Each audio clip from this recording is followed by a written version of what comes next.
Ever wondered what it actually took to build a medieval castle? Without modern machines, blueprint apps, or a single functioning back? Spoiler, it wasn't magic. It was misery. Tonight, we're not galloping off into some fairy tale kingdom with soft focus filters and morally upright monarchs. Nope.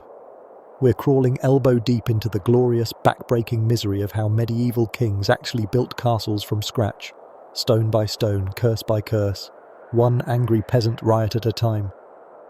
Think it was all banquet halls, brave knights, and cool battlements? Think again. This was less Game of Thrones and more DIY hellscape with unlimited mud and zero OSHA compliance. From the first shovel of dirt to the final arrow slit, building a castle was a long, loud disaster that somehow didn't collapse most of the time. So, if you're ready to drift off to the sound of creaking scaffolding, flammable kitchens, and one very disappointed mason, welcome.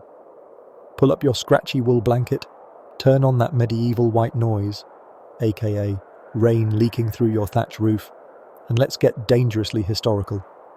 Oh, and if you enjoy history that's more brutal than boring, more plague than pageantry, hit that subscribe button. Trust me, you're going to want to be here when we get to the part with the moat. Welcome to the 12th century. The air smells like wet animal, the sky is mostly grey and judgmental, and the concept of personal space hasn't been invented yet. If you're lucky, you live in a wooden house that hasn't caught fire this week. If you're really lucky, no one's currently stabbing your village.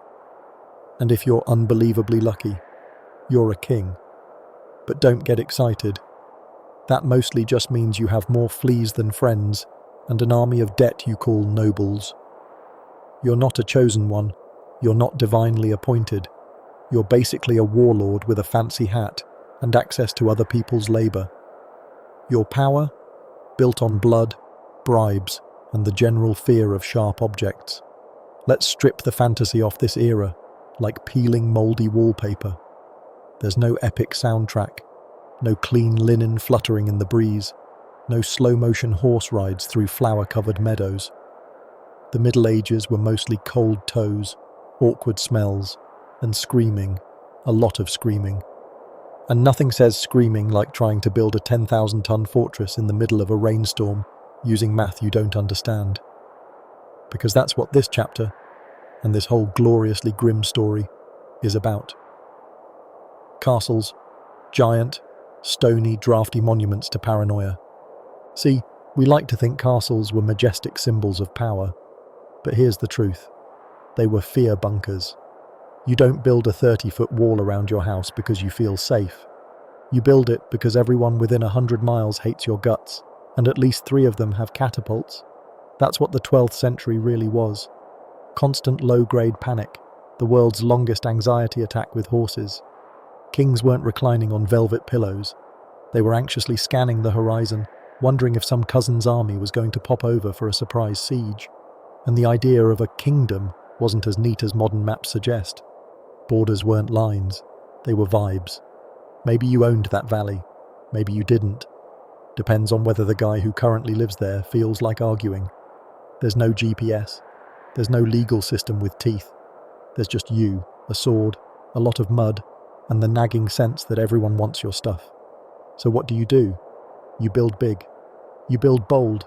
You build something that screams, "Come any closer and I'll drop boiling misery on your face." You build a castle. But building a castle isn't about looking cool. It's about not dying. That's it. That's the whole architectural brief. Sure, it'll eventually become a symbol of your reign or whatever, but in the beginning, it's a glorified panic room with murder holes. And it's not like you had a list of contractors or engineers waiting by the phone. No one handed you a guidebook titled Fortress Design for Medieval Sociopaths. You had to figure it out by yelling at monks, bribing masons, and hoping the guy who said he knew how to build towers wasn't just drunk and overconfident. Let's not forget how expensive this all was. Castles were the medieval equivalent of burning piles of gold in the shape of anxiety. You weren't building a little countryside getaway. You were pouring decades of resources into something that might not even be finished before you die of a tooth infection. And the labour, oh boy. You think modern construction sites are intense?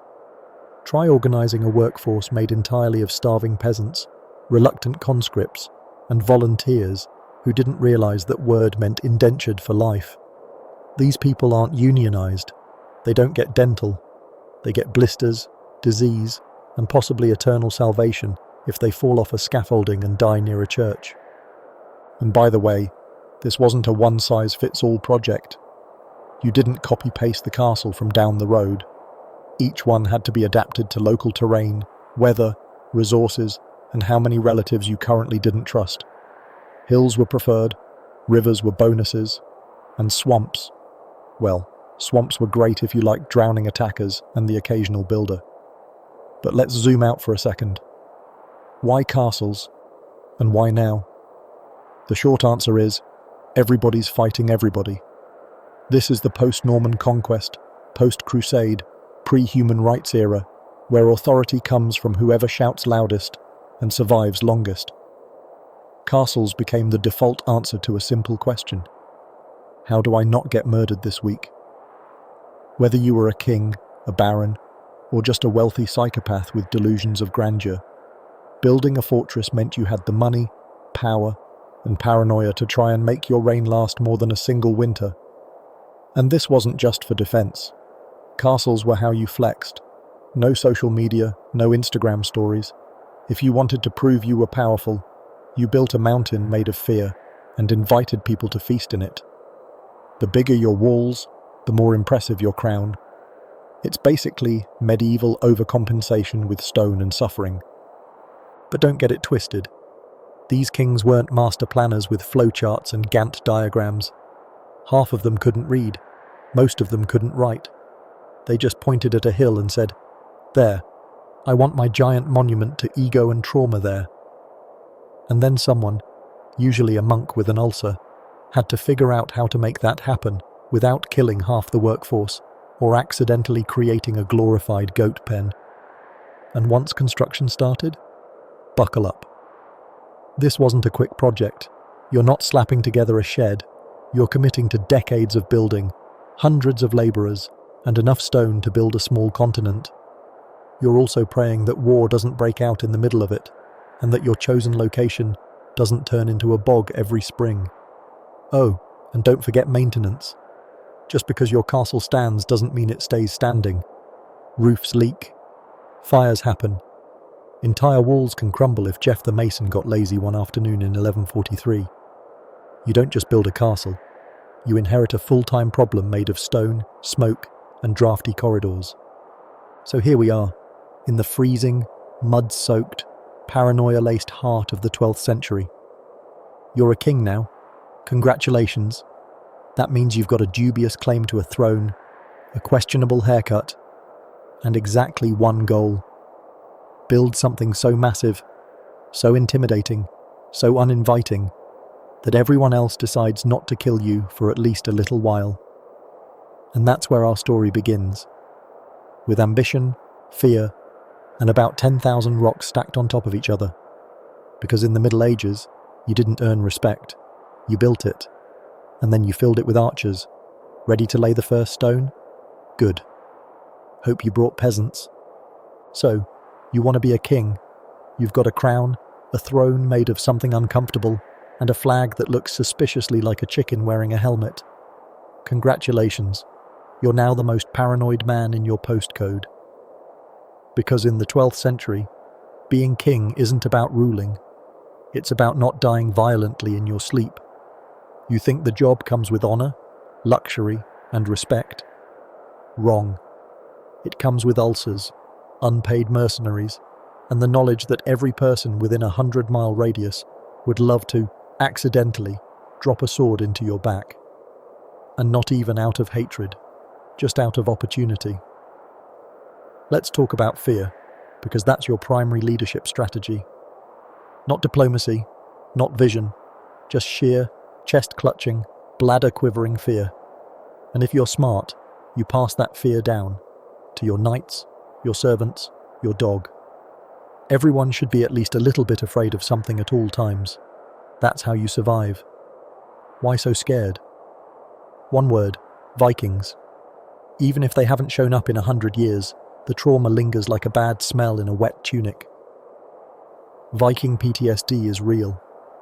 Generations of kings grew up hearing bedtime stories that sounded like, if you don't obey, the Norsemen will come in longships, burn your village, and eat your dad. And then it actually happened, repeatedly. Your coastline was basically a Viking drive-through for 2 centuries. They'd sail in, yell something unintelligible, set your town on fire, then paddle off laughing with your gold, your livestock, and your cousin. No amount of oat-fueled militia was going to stop them. So, naturally, everyone who came after them assumed this was just the way life worked.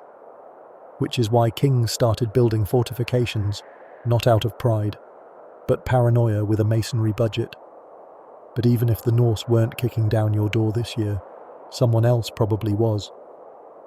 Because the Middle Ages weren't just plagued by Vikings. They were plagued by other kings. Kings with claims, kings with grievances, kings who didn't understand the concept of just let it go. Civil wars popped up more often than seasonal allergies. Your cousin wants your land, your brother wants your throne, your nobles want more rights, your serfs want to not be serfs, and your neighbours just really, really like your river access. Basically, if you can see a forest from your tower, someone in that forest is currently sharpening a blade and muttering your name. This means owning land isn't enough. Without a castle, you're not a king. You're just a guy who's really optimistic about not getting invaded. And don't forget, your authority isn't backed by law. It's backed by how many angry men you can feed and point in a general direction. There's no standing army. There's just you yelling to me, while slapping on chainmail that hasn't dried since last winter. You don't have a bureaucracy. You have scribes, most of whom are drunk monks with bleeding ink blisters and a strong fear of the afterlife. But let's say you do have land. Great. Here's the problem. Land is both your greatest asset and your greatest liability. It feeds you. It funds you. But it also needs to be constantly defended, because some guy with 3 goats and an inferiority complex is always claiming his great-great-granduncle once walked through it, and therefore, it's his now. So how do you protect it? You build, and build fast. Fear builds faster than stone, but eventually, you have to catch up. You can't just keep yelling, "Do you know who I am?" into the fog. You need walls, high ones, thick ones that make people look up, go, "Oh no," and turn around. But building a castle isn't just a defense strategy. It's a psychological nuke. It says, I am important, I am dangerous, and I have disposable income. It tells everyone who passes by that there is someone inside with power, resources, and a deep, unresolved fear of betrayal. And here's the kicker. It's not just enemies you're trying to impress. It's your own people. Your barons, your allies, your wife's second cousin who just wants to visit with 300 armed men. A castle is your way of saying, yes, I deserve to be king. Look at this thing I made. It's a stone resume, written in intimidation and gravel. But fear isn't rational, and neither is medieval statecraft. So most kings didn't build castles because they had a real threat. They built castles because they imagined 47 threats, and didn't want to be wrong once. This was a time when astrology was taken seriously, but plumbing was not. You'd ignore an infected wound for 6 weeks, but panic immediately if a crow landed on your chimney. Logic wasn't king. Superstition and sword points were. Let's put it in perspective. Your average king woke up to the sound of a rooster, a servant tripping over firewood, and the distant possibility of invasion. Before his first cup of watered-down wine, he was already thinking about reinforcing the west wall. By midday, he was negotiating with masons while arguing over troop placement.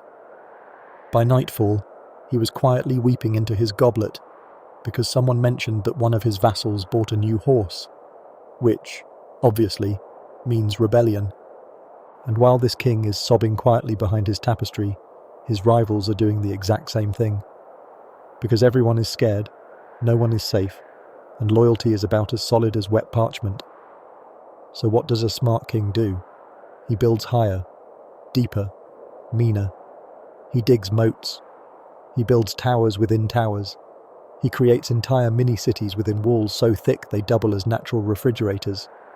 And he does it knowing full well that he might not live to see the last stone laid. But that's the price of staying on the throne. Eternal stress and never-ending construction projects. If you're not building something, you're probably losing something. A castle isn't just protection, it's momentum. The moment you stop reinforcing, you start becoming a target. Because if there's one thing medieval kings feared more than enemies at the gates, it was the idea that someone else was building a better castle just over the hill. And they probably were. If you're going to spend the next 30 years pouring rock, blood, and stolen tax money into a castle, you'd better put it somewhere that screams, "I am not emotionally available, and you should absolutely not invade me." Welcome to medieval real estate, where the hill must be steep, the view must be smug, and every square inch of land must offer maximum murder potential. Because you're not just building a home, you're building a dare, a challenge, a hostile piece of architecture that makes even the most sword-happy noble pause and go, maybe not today. And that starts with choosing your battlefield. Let's begin with the golden rule of castle placement. Go high or die trying.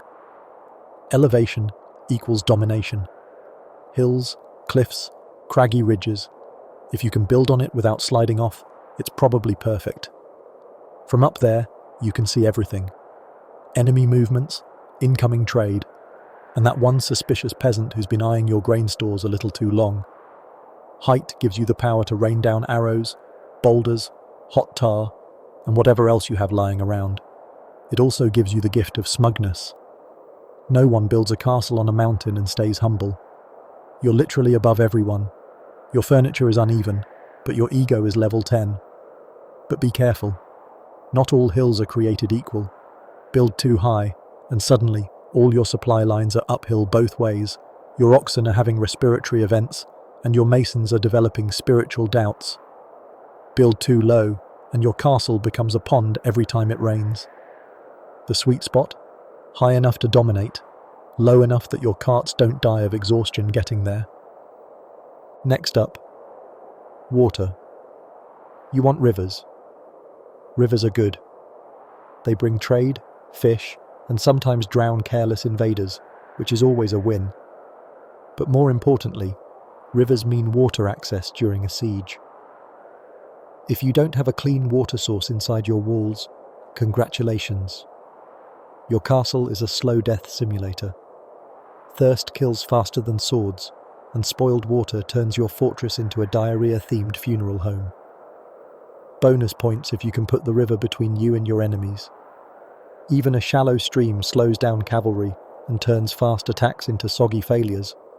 Add a drawbridge, and now you're basically living on your own defensible island. A luxury condo surrounded by swampy dread. Speaking of swamps, let's talk murder insurance. Swamps, bogs, marshes, and general sogginess were some of the best defense systems in medieval Europe. They were nature's barbed wire. Not dramatic, not pretty, but effective. Try charging through a swamp in chainmail. You'll sink, trip, lose your dignity, and probably your favourite shoe. It's a great equalizer. You don't need 10 archers on a wall if half the enemy drowns in muck before they even get close. Is the area mosquito-infested, riddled with disease and generally unpleasant? Excellent. That's exactly what you want. A good castle isn't cosy. It's inconvenient. The more people complain about getting there, the better. Then there are cliffs. Nature's middle finger to invaders. Build your castle against one, and congratulations. You've just eliminated 50% of your exposure. No one's climbing up that sheer face unless they're a goat or have a death wish. Positioning your keep against a cliff or ocean edge creates a "you shall not pass" wall with zero maintenance costs. Just don't fall off it after one too many goblets of wine. Now here's the fun part.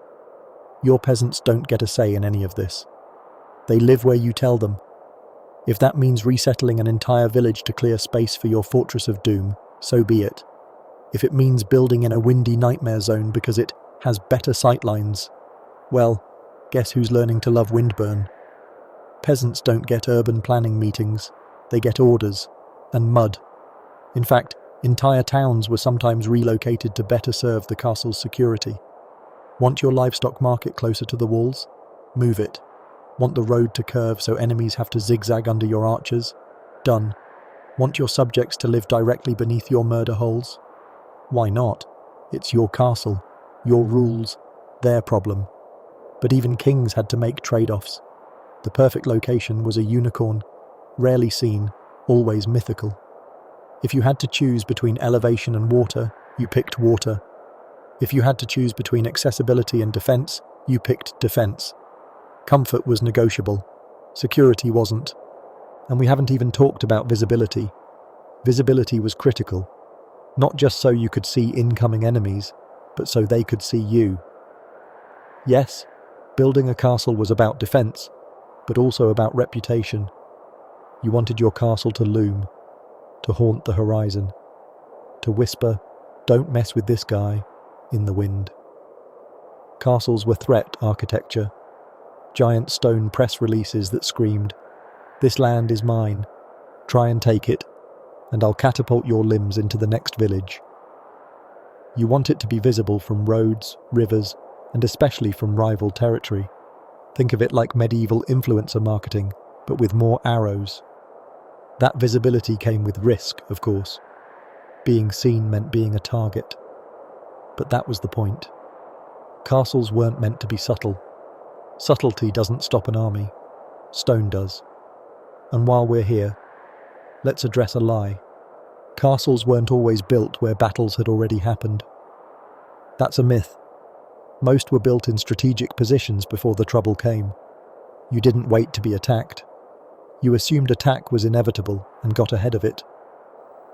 Medieval kings were basically living in a constant prequel to their own assassination.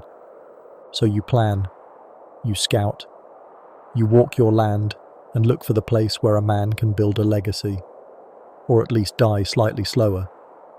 You take into account wind direction, slope angle, road proximity, supply chain logistics, and how well it echoes when you yell at builders.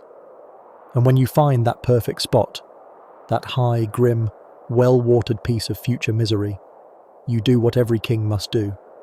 You point at it dramatically, and you say, "Build it here, and make it terrifying." So you've picked your hill. The peasants have been relocated, read, evicted. The swamp has been lovingly renamed Natural Moat, and you're ready to begin construction on your oversized anxiety bunker. Time to build. And by build, we mean yell at people until stone magically stacks itself into a fortress. First off, you don't draw blueprints. You yell at monks, because monks are the only ones with parchment, ink, and a fragile understanding of geometry. They're overworked, underpaid, and mostly just trying to translate Aristotle before they die of cold.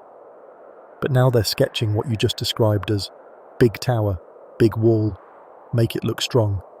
And you're yelling, more intimidating, while waving a sword. Actual plans? Not really. At best, you get a rough outline scratched onto sheepskin. At worst, it's drawn in the dirt, next to a confused chicken and a mason having a nervous breakdown. And even if the monks do make a diagram, the masons are probably going to ignore it, because masons don't read drawings, they read rocks. Let's talk about master masons, the medieval equivalent of engineers, architects, and crisis counselors rolled into one. These men were geniuses of stone and stress. No degrees, no KD software, just decades of muscle memory, weird intuition, and mild chronic rage. They were expected to figure out structural load, design symmetry, weather resistance, and stair geometry, all while being yelled at by nobles who think buttress is an insult. Master masons didn't just stack stones. They ran the entire site. They oversaw labour, inspected materials, managed the apprentice masons, who mostly just hit stuff with hammers, and made daily decisions that could mean the difference between tower of strength and smoking pile of regrets. They were respected, feared, and aged at twice the speed of normal humans.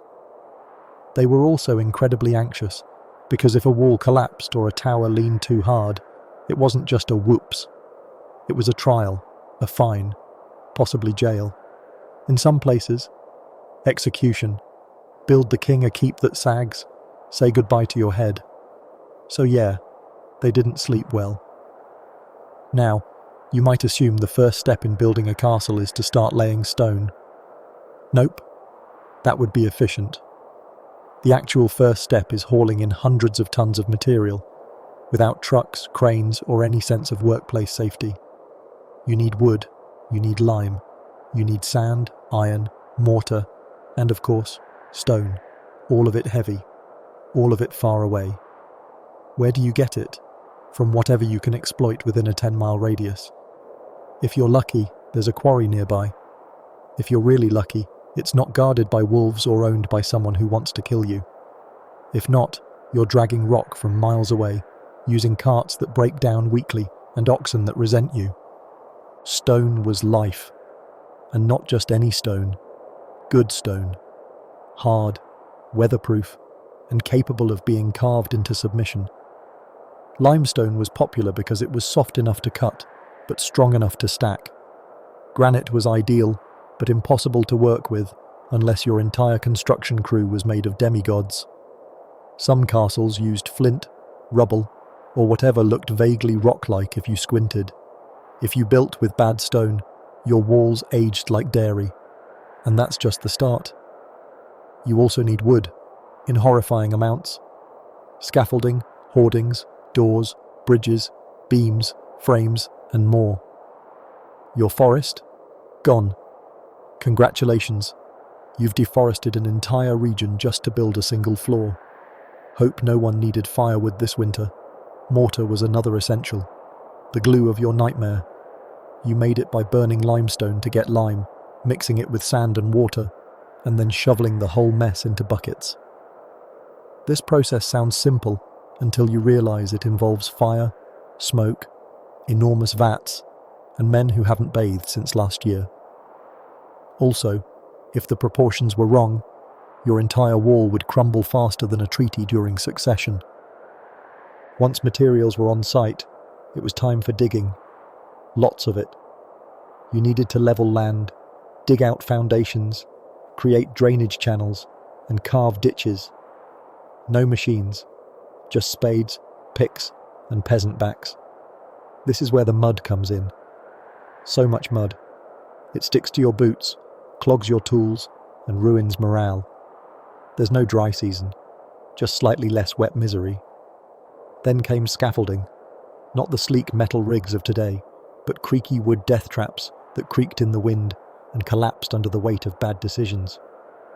Workers scrambled up and down with buckets of mortar and baskets of stone, all while praying that gravity wouldn't make them part of the foundation. And who's doing all this labour? Not volunteers. Your workforce is a chaotic mix of local peasants, press-ganged, criminals working off sentences, and skilled craftsmen, underpaid and over it. Some kings offered incentives, others just offered threats. Either way, the result was the same. Sore backs, splintered hands, and a village full of people hoping you get trampled by your own horse. Supervision? Oh, it's excellent. If by supervision you mean the foreman shouting threats while drunk on mead and vengeance. Injuries were constant. Fatalities were common. First aid was a whispered prayer, and a little mud rubbed on the wound. But progress, somehow, happens. Slowly, chaotically.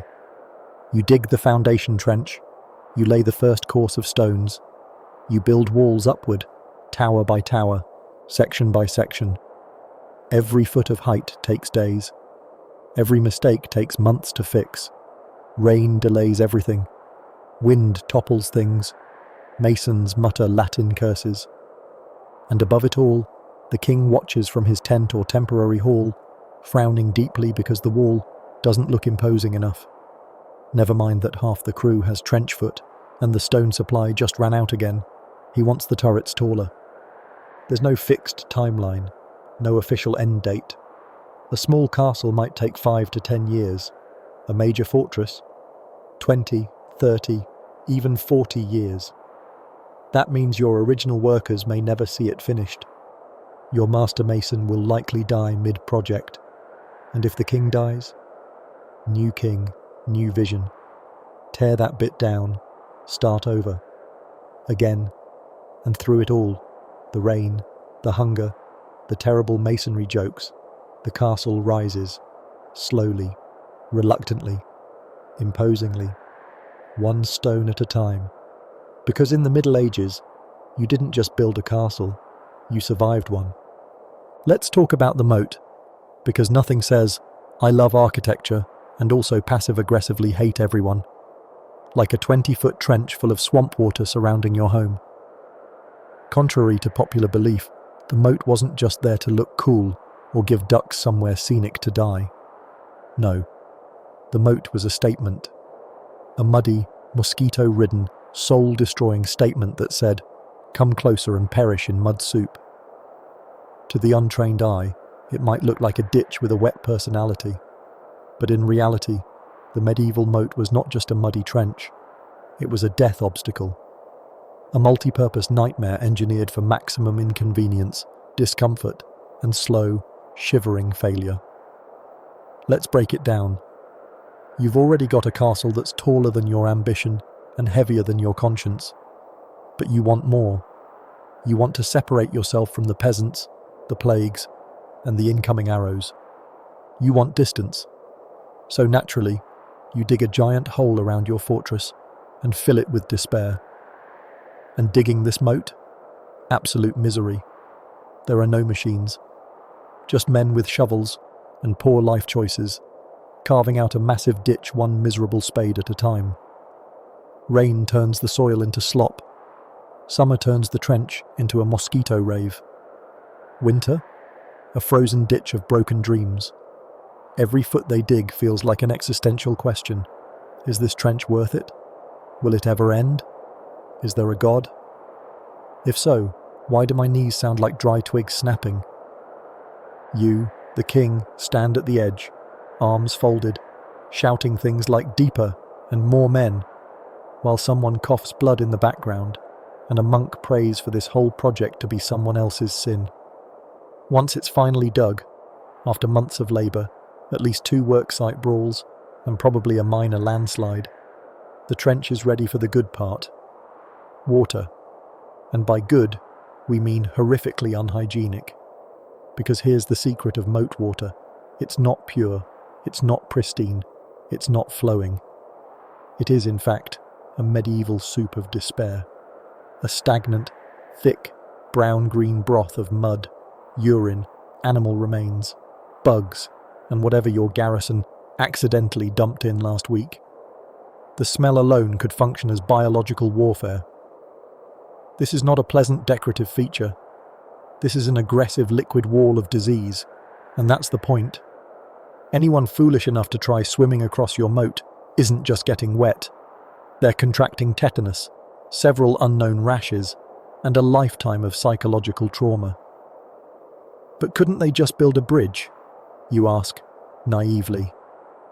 Sure, but that's why you make the bridge removable. A drawbridge that folds up and says, "Not today, peasant." No permanent entry points, just a charming death channel and a wooden plank that screams in protest every time it's lowered. And if you're really feeling extra, and kings usually are, you can spice things up with pointy accessories. Sharpened stakes at the bottom, rusted metal debris, maybe even broken glass if you're ahead of your time and morally questionable. The idea is simple. Make the moat worse than the wall.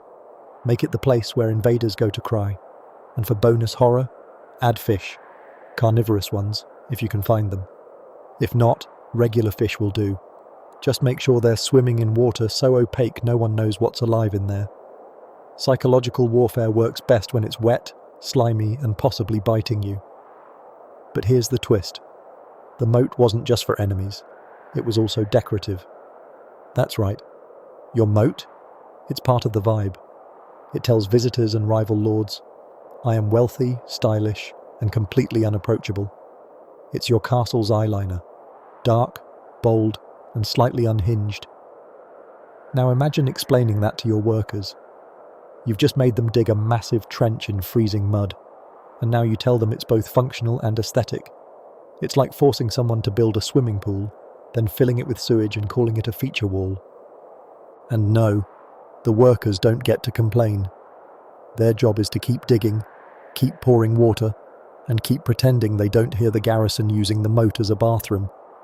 You tell them it's all part of the grand design. It's symbolic, you say, as their boots dissolve. And sure, not every castle had a full water-filled moat. Sometimes you just had a dry moat, which sounds more sensible until you realize it's basically a giant please fall and break your spine pit, disguised as landscaping. Invaders had to scale the ditch before even touching your wall, which gave archers more time to rain down judgment. But the wet moat, that was elite tier. A commitment to discomfort. A messy, fungal handshake with military engineering. And don't forget maintenance. Moats are high drama, high upkeep nightmares. The water has to be channeled in from somewhere. A river, stream, or aqueduct. That means building gates, sluices, and pipes. That means more labour, more wood, more monks muttering in Latin while measuring things badly. Then there's drainage, or lack thereof. If you screw it up, your moat floods the village, your cellar, or both. Suddenly, you're not defending your home, you're sinking it. Congratulations, you've turned your castle into a glorified houseboat. And even when it works, you now have a massive ring of death water surrounding your property at all times. You can't easily expand, you can't easily leave. You can't even retrieve your drunk knight who fell in last night unless someone's willing to risk cholera. You live on an island of isolation and disease, and you're proud of it. Because that's what being a medieval king is.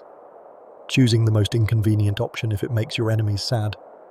Digging a trench, filling it with horrors, and calling it progress. And somehow, it works. The moat becomes part of your defense, your legend, your brand. It separates you from the mud-smeared masses. It gives your archers time.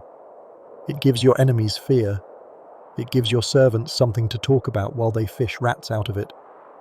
So yes, the moat is essential, not just for defense, not just for drama, but because when you're building a medieval castle, every drop of water is just another way to say, stay out, or die trying. Before you can raise walls, install death traps, and declare yourself king of all that is fortified, you must do one thing: dig a hole. A deep one. A wide one. A hole so committed to misery, it makes grown men cry and horses develop an attitude. Because this isn't just dirt removal. It's foundation work. The literal and symbolic base of everything.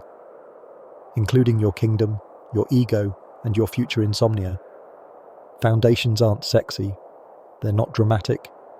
They don't impress anyone from a distance. But without them, your magnificent castle is just a very elaborate landslide waiting to happen. You can't skip them. You can't rush them. You can only dig, sweat, and pray to whatever saint handles structural integrity. And remember, this is medieval digging. No bulldozers, no backhoes, just human beings, some metal tools, and the kind of blistered determination usually reserved for revenge plots. You've got peasants with spades, picks, and wheelbarrows made from leftover cart parts and hopelessness. Each shovelful is pain. Each rock is betrayal. There's no concept of ergonomics, just sore backs, sunburns, and centuries of tendinitis passed down like heirlooms. Your workers aren't just excavating soil. They're discovering new ways to scream when lifting boulders. Welcome to ground zero of medieval suffering. But you can't just dig any hole and call it a foundation. Oh no, this is science. Terrible, painful, dirty science. You have to check the soil. If it's too soft, your castle will sink. Too rocky, and you'll spend 3 years hitting one stubborn slab and questioning your life choices. The goal is stable, compacted earth that won't betray you mid-siege. If it's not perfect, you dig deeper. No discussion, no compromise. Why? Your workers ask, buried waist deep in mud. Because the king said so, the foreman replies, while pretending not to hear the sound of someone's spine giving up. Then comes the stone. You're not just lining your hole with good intentions. You need rock, heavy, quarried, mule-breaking rock. And here, dear viewer, we arrive at the great medieval debate. Limestone versus granite versus whatever didn't kill a mule. Limestone is a fan favourite. It's soft enough to cut, durable enough to stack, and if you ignore how often it crumbles under stress, pretty reliable. It's what most sensible builders go for. The only catch? You need a local quarry. Hauling limestone over long distances turns it from solid building material into cart-destroying, road-wrecking, oxen-murdering regret. But if you've got it nearby, great. Your castle might just stand up to rain and time, possibly even both. Granite is the overachiever of the rock world. It's dense, tough, and looks like it bench presses lesser stones for fun. It laughs at weather, shrugs off siege equipment, and ages like a smug immortal. The downside? It's a nightmare to work with. Cutting granite is like arguing with a wall made of iron and pettiness. Your masons will hate you. Your tools will break. Your construction timeline will double. But your descendants? They'll still be tripping over your foundation 800 years later. You're broke. Maybe the king is impatient. Maybe the oxen went on strike. Whatever the reason, you end up using fieldstone. That is, whatever rocks you can yank from the ground with minimal death. This might include flint, rubble, or random boulders shaped like potatoes. Is it strong? Not really. Is it consistent? Nope. But it's there. And in medieval times, available, often outranked, structurally sound. Once the stone is chosen and the trench is ready, it's time to build. Slowly, painfully, deliberately. You start stacking stone with mortar, that magical gritty paste made from lime, sand, water, and back-breaking labour. The goal is to create a base that doesn't move, sink, or scream when the tower gets added. If it cracks later, congratulations, you've built a future archaeological disaster. And let's not forget the rubble infill. Between the big support stones, you dump all the smaller bits, broken rock, smashed tiles, builder's guilt, and ram it into place. This isn't just filler, it's support. Every piece matters. Every shovel matters. Every cursing, coughing mason matters, but only slightly. Now, don't imagine this process is peaceful. It's chaos.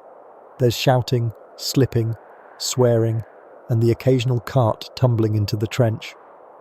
One guy always tries to cut corners and ends up buried in gravel. Someone else miscalculates the slope and has to explain to the mason why the south corner looks like a sad pancake. Your master mason, he's having a spiritual crisis. He's redesigning the base layout with a stick in the mud while muttering about load-bearing sins. The foreman is on his third tankard of wine before lunch. And the king? He's decided he wants a larger tower, which means wider foundations, which means digging more, which means everyone wants to die. But eventually, somehow, the base is done. The trench is aligned, the stone is set, the mortar is dryish. You've created a level, unshakable platform for everything else to be stacked upon. The foundations don't just hold the castle, they hold the fear, ambition, and sheer medieval spite that built it. Symbolically, this is where kings prove their seriousness. Anyone can sketch a tower. Only the truly deranged commit to thousands of tons of buried rock they'll never actually see. Foundations are trust, faith, and a full-time nightmare. And once they're in, there's no going back. Because now the real work begins, the part people see, the walls, the towers, the grandeur. But they'll all sit on this cold, cruel bed of stone and sweat. And if you did it wrong, everything cracks, everything shifts, everything leans, and not in the charming Italian way. So the next time you see a towering medieval fortress, don't gawk at the spires. Salute the foundation. It was built by men with numb hands, bent backs, and dirt in their lungs. It's the part of the castle that says, "This kingdom will stand, or we will all die trying." And honestly, that's pretty much the medieval motto anyway. You've got your foundation. It's strong, it's level, and it smells faintly of regret and lime dust. Now comes the part everyone notices. The walls. Big, towering slabs of vertical panic designed to send one very specific message. Do not even think about it. These aren't fences. These are giant stone ultimatums with zero sense of humour. In the Middle Ages, there were no warning signs, no private property placards, no velvet ropes saying VIPs only. There were walls, thick, tall, unapologetically brutal, and they spoke fluent, "Back off." If your castle didn't look like it was preparing to repel God himself and his horse, you were doing it wrong. So what's the first rule of wall building? Easy. Taller is better. Always. No exceptions. You want height that makes birds nervous. You want towers so high your enemies get vertigo just imagining them. Why? Because the higher your walls, the harder they are to climb, the easier they are to shoot from, and the more powerful you look while sipping mead and judging people from above. But height comes at a price. Not just in money, but in physics. The higher you go, the more pressure you put on everything below. Your foundation sighs. The stone starts to whisper, "Please no more." Masons develop stress twitches. Everyone starts using the phrase structural compromise with increasing concern. Going tall requires more than ego. It demands planning, or at least panic-fueled guesswork disguised as confidence. Also, fun fact, the taller the wall, the more likely your own guards will fall off of it. You built the death drop. Now you have to defend it without becoming part of it. That's why we invent things like parapets. These low protective walls along the top keep your archers from accidentally cartwheeling into oblivion mid-battle. They save lives. Mostly your own men's, which is a plus. Now let's talk about the fun stuff. Medieval walls weren't just tall, they were angry. They bristled with paranoia, traps, and innovations designed entirely around making invaders question every life decision that brought them here. First up, arrow loops, long, narrow slits in the wall that look artistic, until an archer inside uses one to give you a high-speed wooden reminder of your mortality. These slits let defenders shoot out while staying nearly invisible. You, outside, are exposed, awkward, and bleeding. Inside, Bob the bowman hasn't even spilled his wine. Then come machicolations, possibly the most delightful name for a medieval horror device. These are stone platforms that stick out from the tops of walls with holes in the floor, the medieval equivalent of opening the trapdoor above your least favourite dinner guest. You drop rocks, you pour boiling oil, you let gravity carry your wrath. It's petty, it's brilliant, and it's 100% effective. And of course, murder holes. These charming skylights of doom are often located above gates, in entryways, or anywhere you'd like to surprise a guest with, say, fire, or molten lead, or an entire barrel of rotting vegetables. The name tells you everything. They're holes. For murder. No false advertising here. But what about shape? Early castles loved square towers. They're symmetrical, simple to build, and easy to stack like a child's sad stone Lego set. But they had a problem. Corners. Corners were siege magnets. Rams loved them. Catapults drooled over them. Sappers wept with joy when they saw them. Because if you find a castle with hard angles, you've just found the softest place to break it. So builders adapted. They invented round towers. These sleek cylindrical pillars of smug defence solved the corner problem.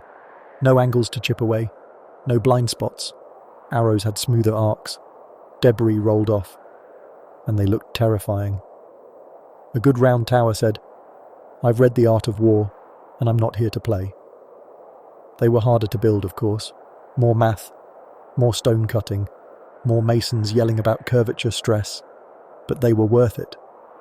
And when you paired them with curtain walls, the long stretches of wall between towers, you created a connected system of overlapping fire and sheer, crushing pessimism for your enemies.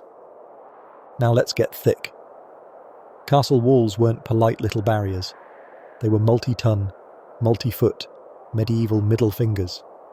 8, 10, sometimes even 12 feet thick, depending on how anxious your king was and how close the nearest angry neighbour lived. These weren't walls.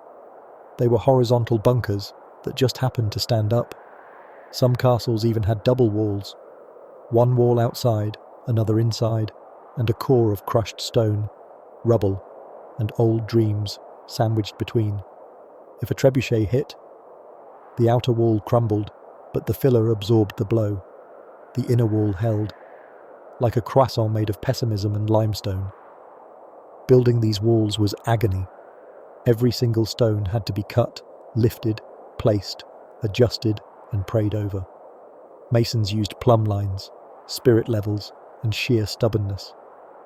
Mortar crews stirred giant pots of quicklime like a witch's brew, while workers climbed creaking scaffolds and tried not to die. And the king? He wandered through once a week and said things like, "Could it be grimmer?" while polishing his ring and avoiding eye contact with any man holding a chisel.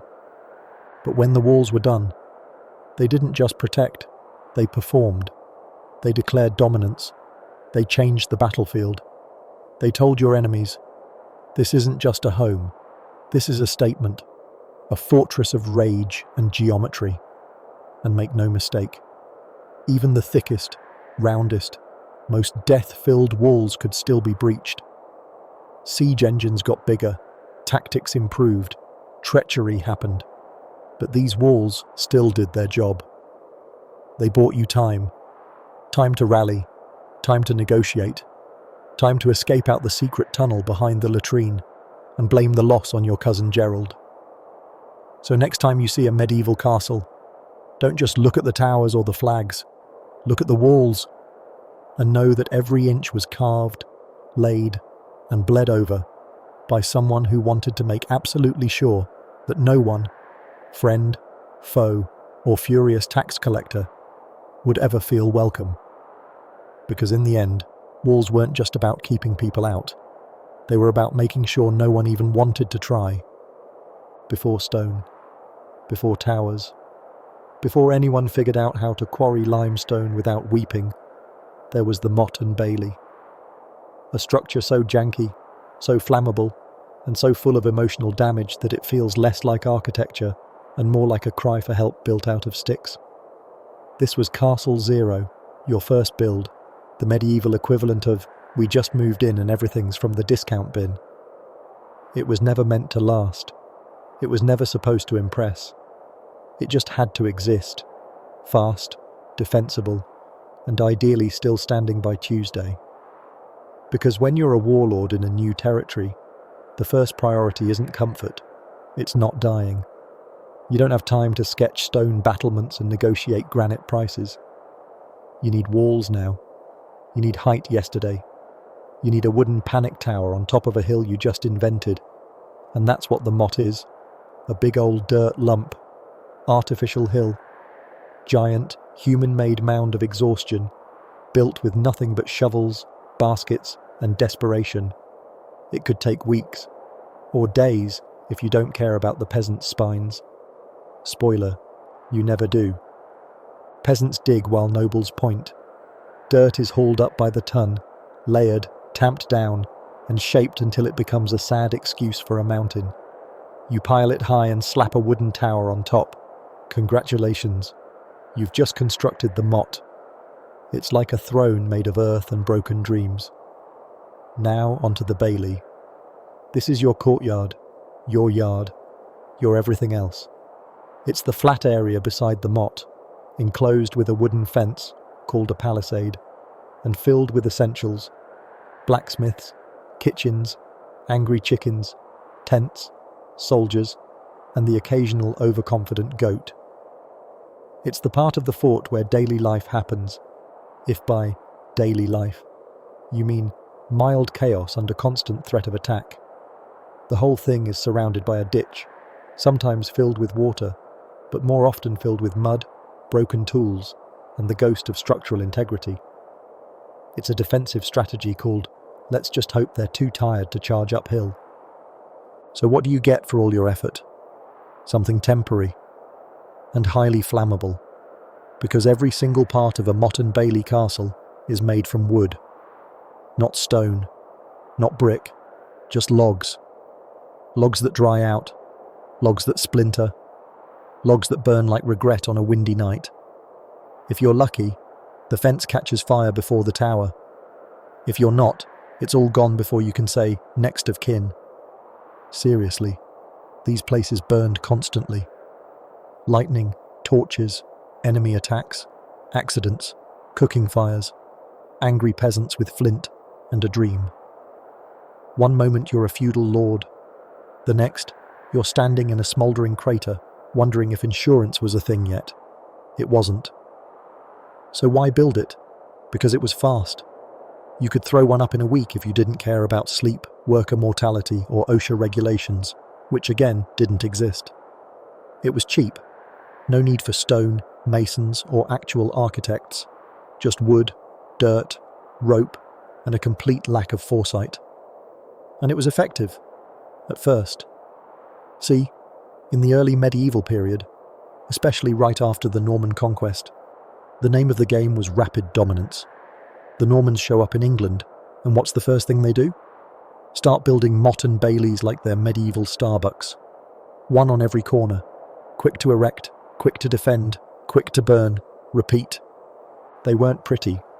They weren't permanent. They were medieval placeholders. The starter home of tyrants, the tutorial level of castle building, and every king, baron, or minor thug with land and ambition had to build one. Why? Because you needed a foothold. The stone castle came later. The legacy, the real power. But first, you had to survive long enough to build it, which meant digging, fencing, hammering, and praying you weren't ambushed mid-construction. Also, let's talk labour. Nobody built these things because they wanted to. They built them because you told them to, loudly, impatiently, and with armed men nearby. Workers were often forced, villagers conscripted, slaves dragged from wherever you conquered last. The fastest way to get 100 people moving dirt in medieval times. Be terrifying. And what did your effort earn you? A slightly raised tower, a wooden wall that shook in high wind, a front gate that creaked like it had tuberculosis. It wasn't glory. It was delay. You were buying time until you could build a real fortress, one that didn't spontaneously combust if someone sneezed near a torch. But for all their faults, Motte and Bailey castles were strategic masterpieces in context. They allowed fast territorial control. They intimidated local populations. They gave you a high ground from which to look smug. And, most importantly, they evolved. Many of the great stone castles we marvel at today started as sad wooden lumps. The Tower of London? Yep. Originally a Motte and Bailey. Windsor Castle? Also started as one. It's like discovering the Eiffel Tower was originally built out of spaghetti. Impressive, weird, and slightly worrying. As time passed, the Motte got reinforced. The Bailey got stone walls. The tower got a proper keep. Gradually, the kindling was replaced with granite, and the temporary nightmare became a permanent monument to insecurity. So, to recap, you show up, you panic, you build a mound, you throw up a fence, you dig a ditch, you stand on your wooden tower, hoping no one with a torch and attitude problem comes by before you finish breakfast. That's the Motte and Bailey experience. A splash of ambition, a bucket of dirt, and a whole lot of flammable optimism. Not majestic, not impressive, but essential. Because before every great fortress stood tall and indestructible, it had to begin somewhere. And more often than not, that somewhere looked suspiciously like a fence built by hungover carpenters in a muddy field at sword point. Congratulations. You've got walls, you've got towers, you've got peasants who fear you just enough to shovel things without making eye contact. But unless you plan to teleport into your fortress, or have everyone enter through a polite side tunnel, you'll need one more thing: a gatehouse. But not just any gatehouse. No, you need the medieval welcome mat from hell. A beautiful, horrifying, over-engineered doorway designed to ruin someone's entire siege plan. Because in the world of castles, the gate is the weak spot. Everyone knows it. It's basically an engraved invitation to get attacked. So naturally, medieval architects responded the only way they knew how, by turning it into a multi-layered death trap with stairs. Let's start with the basics. A gatehouse is essentially a fortified entrance, but calling it that is like calling a volcano a warm hill. This isn't a doorway, it's an ordeal. A multi-story tunnel of despair with enough murder potential to make a horror novelist take notes. At first glance, it might look welcoming. A big archway, some flags, maybe a smiling guard who's definitely judging your entire existence. But that's just bait. Once you step inside, the gatehouse becomes a vertical meat grinder built by someone who never trusted a soul. Let's go over the features. First, the drawbridge. This is the dramatic part. The part of the castle that turns every entrance into a theatrical event.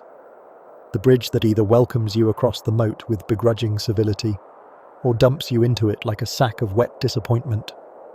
It's not just a plank, it's a statement of intent.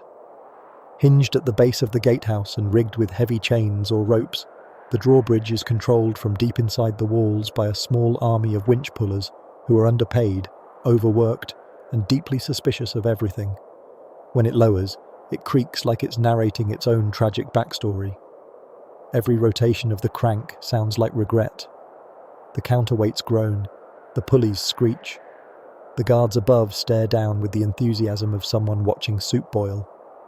Lowering the drawbridge wasn't quick, it wasn't easy, and it wasn't done lightly, because when the drawbridge went up, it wasn't just closed, it was a middle finger in architectural form.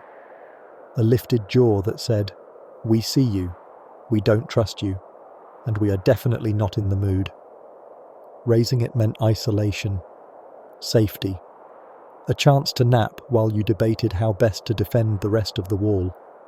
It also meant someone on the outside was about to have a really bad afternoon. And heaven help you if you tried to cross it while it was down without permission. These things were traps waiting to happen. Some were lined with false planks, boards that looked normal, but would crack and dump the overeager straight into a moat filled with swamp soup, broken dreams, and one very territorial duck. Others had iron grates embedded underfoot that could be raised to catch cavalry mid-charge, transforming horsemen into cautionary tales in a matter of seconds. And let's not forget the guards. Always watching, always ready, always very, very bored.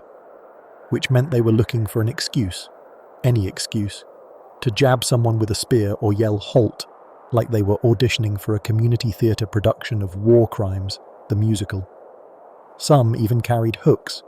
Yes, hooks, to drag enemies off the drawbridge, like unruly fish being reeled in for discipline. Even the width of the drawbridge mattered. Too narrow and it bottlenecked incoming traffic, making it easier to control. Too wide, and you were basically sending a formal invitation to a siege party. The best drawbridges forced everyone to walk single file, heads low, just humble enough to remind them this isn't a tavern. This is a fortress. And you better believe that the moat underneath wasn't just for looks. It was filled with stagnant water, old boots, and maybe a few decaying rebels from last season's uprising. If you fell in, you didn't just get wet, you got dysentery and regret. No ladder, no courtesy rope, just the vague smell of mildew and the slow realization that nobody's coming to help. So yes, the drawbridge was dramatic, but it wasn't theatre.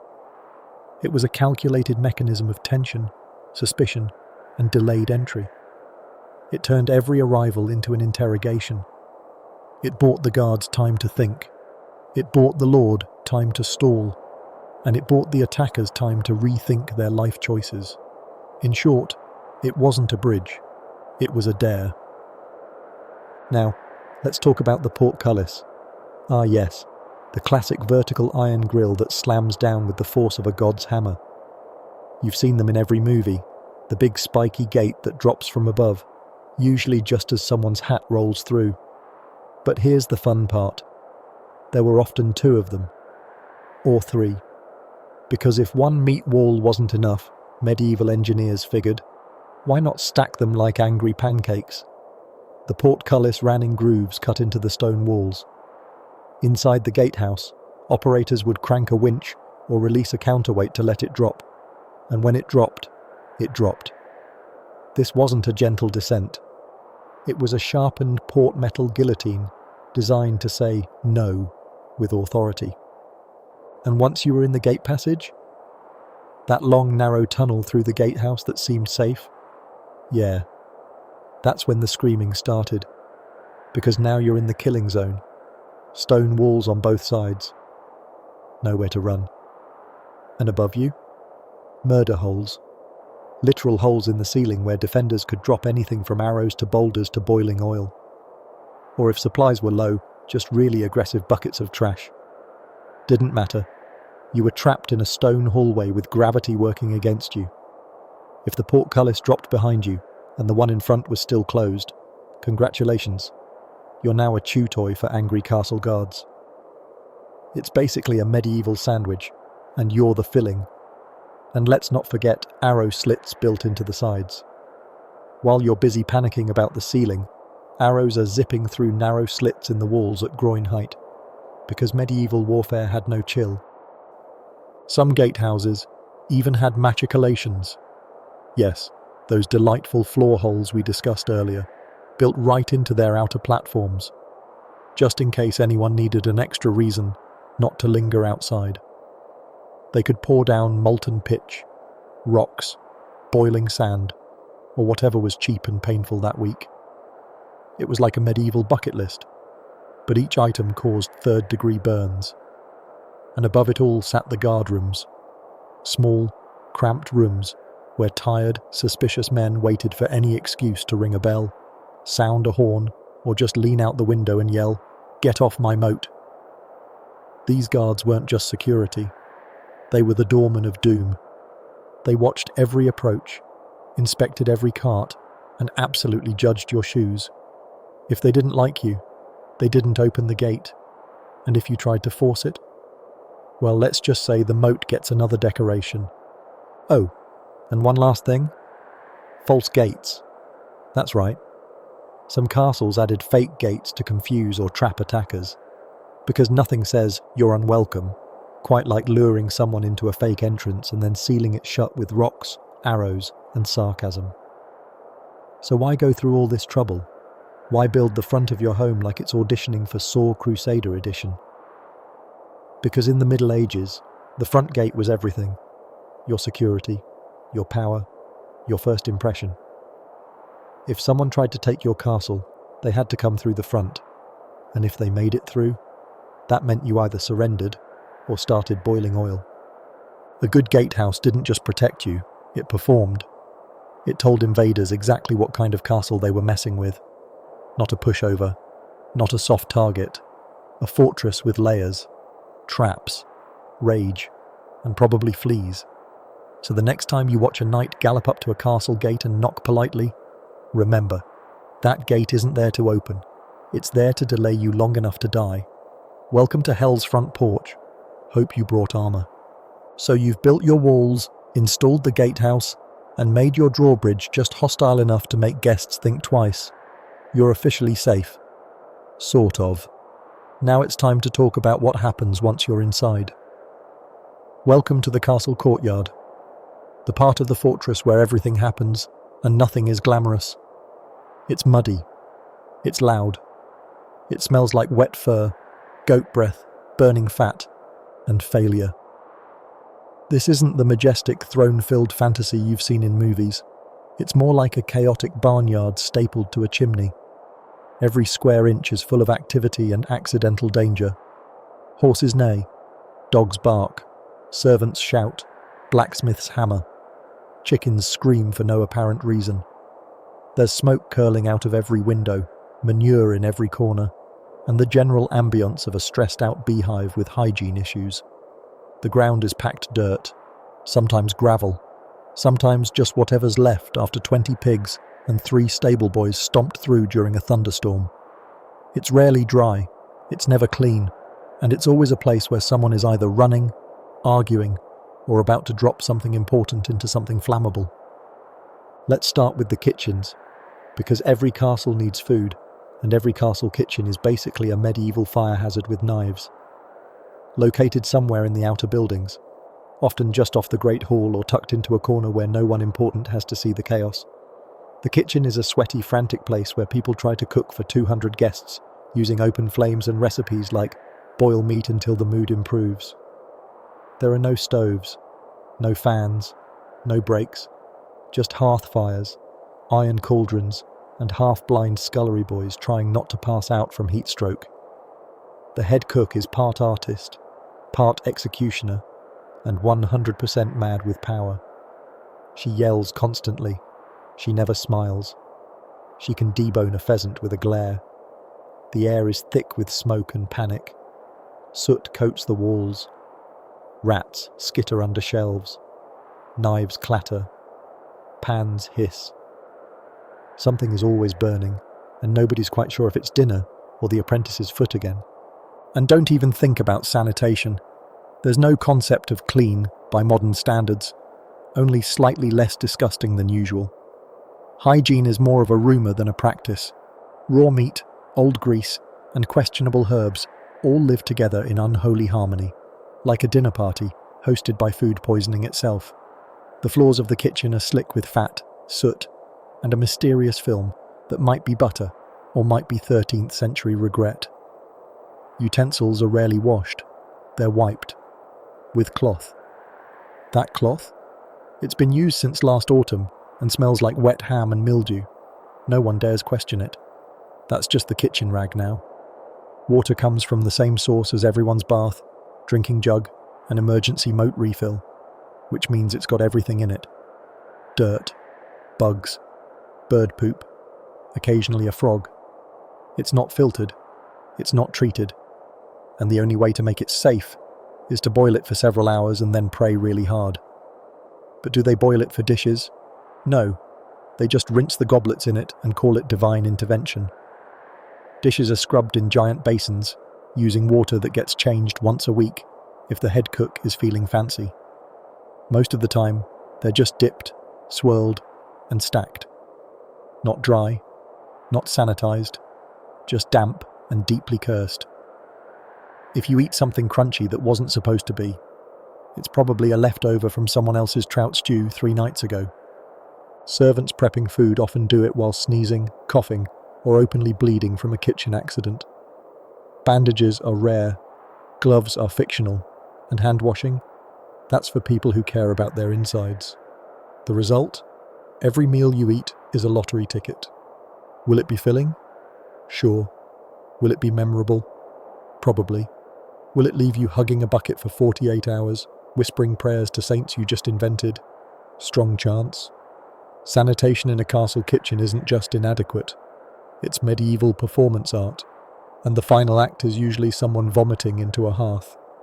The castle dog? Oh, he's part of the cleaning crew now. He licks the spoons. He pre-washes the platters. He helps tidy the floor by eating whatever hit it first. He's basically the dishwasher, except the dishwasher has fleas, one eye, and a limp. And if you make the mistake of trying to take food away from him mid-lick, you're going to need stitches. Speaking of dogs, yes, you have castle dogs, big greasy beasts that sleep under tables, steal scraps, and occasionally chase intruders or noble toddlers depending on their mood. They have no training. They have no chill. They absolutely have gout, and they definitely don't care. Their only job is to look vaguely intimidating and eat whatever falls off a tray, which, frankly, is a lot. But dogs aren't the only animals in the courtyard. You've got chickens, goats, geese, and maybe a bored donkey all wandering freely like it's a budget petting zoo no one asked for. These creatures are everywhere. They poop constantly. They scream during ceremonies. One of them will absolutely ruin a wedding by walking into frame and relieving itself next to a bishop. Livestock lives inside the walls because you can't risk leaving them outside where raiders might steal them. So instead, you keep them in tight quarters with your servants, your guests, and your rapidly disintegrating sense of dignity. It's crowded, it's noisy, it's got that special blend of hay, mud, and feces perfume that just won't quit. Now, on to the servants. They hate you. No, really, they hate you. They smile and bow and call you my lord, but inside they're plotting exactly how hard they'd hit you with a chamber pot if it wouldn't result in public execution. Because they work all day. They get up before dawn. They light the fires, sweep the ash, scrub the floors with straw and tears, empty the latrines, chase the geese, and prepare at least 6 meals a day that you might not even eat. You have no idea who half of them are, but they know exactly how many warts are on your back. They dress you, wash your linens, brush your crusty old dog, and get blamed for every minor inconvenience. Your food's too cold? Their fault. The courtyard smells like damp cow? Still their fault. That suspicious rash? Guess who gets yelled at first? And let's not forget the constant smoke inhalation. Because there is no ventilation. Chimneys exist, sure, but they're narrow, inefficient, and clogged half the time with soot or birds.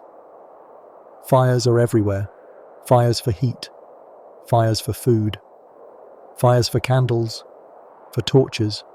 For blacksmiths. For boiling whatever needs boiling. And all of that smoke goes up. Slowly. Or just stays in the room with you like a ghost made of asthma. Your eyes sting. Your clothes reek. Your lungs develop that gentle medieval wheeze known as castle cough, and if you live to 40, it's considered a win. This is not the clean, airy stone palace of fantasy novels. This is a furnace with chickens in it. Let's talk layout. Inside the walls you'll find the Great Hall, the chapel, the Lord's chambers, maybe a solar, a tiny upper floor room where you can cry in privacy, a few storerooms, and a latrine tower designed to make sure your waste exits the castle with dignity and velocity. There are no signs, no privacy, just cold stairwells, drafty hallways, and echoing footsteps that make every midnight trip to the privy feel like a stealth mission. And don't forget the noise. Hammers clanging, bells ringing, livestock squawking, fires crackling, someone yelling about grain storage, someone else sobbing over a burnt pie. A knight trying to impress a lady by jousting an uncooperative fence. It's a symphony of stress. The castle breathes in chaos and exhales soot. And through all of it, through the muck and the mess, and the migraine of managing a medieval household, you, the lord or lady, walk through it all in a velvet robe, casually muttering about taxes, while stepping in pig dung for the 3rd time this morning. So no, it's not elegant. It's not pristine. It's not even livable by modern standards. But it's yours. And in the 12th century, that's what matters. 11. The Great Hall, where feasts and fights break out equally. Welcome to the Great Hall, the throne room of function, filth, and faint threats. This is where politics happens, where people swear loyalty, get married, get beheaded, and occasionally just fall face first into a trenchard of half-eaten goose. It is your power flex room, your medieval LinkedIn profile, but with more candles, less spelling, and a 30% chance of someone getting stabbed before dessert. When you think of a castle, you probably imagine the Great Hall first. Long tables, tall ceilings, banners flapping, servants sprinting with tureens of questionable stew. And yes, that's all here. But what the stories forget to mention is that the Great Hall was also freezing, filthy, deafening, and one rogue draft away from blowing out every torch in the building. The architecture is simple in concept, but brutal in execution. It's big, it's long, and it's stone. A single cavernous rectangle designed to impress your allies and terrify your enemies, or at the very least, make them deeply uncomfortable for hours on end. The floors are cold flagstone, uneven in places, with the kind of hairline cracks that whisper, "Someone bled here once." Every step clicks. Every cough echoes like a minor earthquake. Privacy? Hilarious. The ceiling looms overhead like a judgmental cloud, vaulted timber beams crisscrossing in heavy, blackened arcs, held together by wooden pegs the size of thigh bones. These timbers have names. They're often older than the servants. They creak dramatically during storms, as if rehearsing for the castle's inevitable structural failure. In the center of the room, or sometimes pressed against the long wall, sits a massive open hearth, wide enough to roast a boar, lose a child, or accidentally summon a fire spirit if you're careless with the kindling. Some castles have a central fire pit instead, ringed by stones and constantly belching smoke upward into the void of your badly ventilated roof. There's a crude flue system, yes, but it mostly exists to redirect the smoke into your eyes instead of your neighbors. The result? A gentle miasma that lingers around your head like a toxic halo, tickling your lungs and whispering secrets in Old French. The walls are lined with tapestries, not for style, but because stone doesn't insulate. It just hugs the cold and shares it with the room. These hangings tell tales of battles, saints, genealogies, and occasionally deer with weirdly human eyes. They flap in the wind like damp banners of mould, their backs lined with dust, mouse droppings, and forgotten insect colonies. Light filters in through rows of tall, narrow windows, more slits than panes.